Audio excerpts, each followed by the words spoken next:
Hindi laging refleksyon ng magulang ang kanyang anak.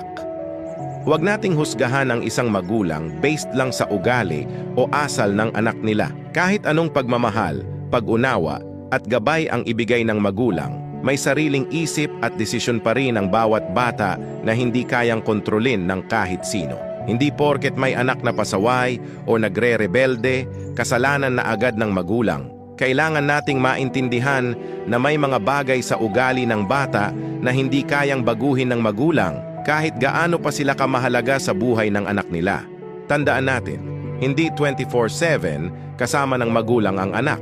Kapag nasa labas sila, maraming tao at bagay ang nakaka-impluwensya sa kanila. Sa school, sa mga barkada, sa social media, at sa mga bagong ideya na nakikita nila. May mga karanasang dumadating na hindi hawak ng magulang. Ang bawat bata may kanya-kanyang pinagdadaanan at minsan yun pa ang nagiging dahilan ng pagbabago sa kanilang pananaw, ugali at asal. May limitasyon din ang magagawa ng magulang kahit paibigay nila ang lahat ng advice, guidance at pagmamahal. Kadalasan, ang mga batang exposed sa mga impluwensyang labas ng bahay ay mas nagiging open sa mga bagong ideas at perspectives na minsan hindi naayon sa mga values na itinuro ng magulang. Iba't iba ang personalities ng mga bata at kahit magkapareho man ng pagpapalaki ang magkakapatid, may pagkakataon pa ring magkaiba ang ugali nila dahil sa mga factors na hindi kayang kontrolin ng magulang. At bilang magulang, hindi rin sila perpekto. May mga pagkakataon na nagkakamali sila sa desisyon o sa paraan ng pagpapalaki.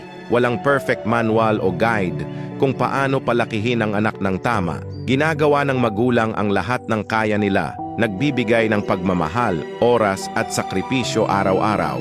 Kahit minsan hindi ito nakikita o naiintindihan ng iba.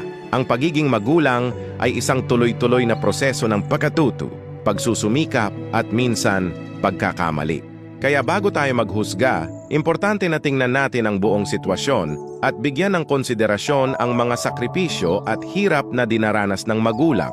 Hindi laging refleksyon ng magulang ang ugali ng anak nila. Kasi sa huli, bawat isa sa atin may sariling responsibilidad sa mga kilos at desisyon natin sa buhay.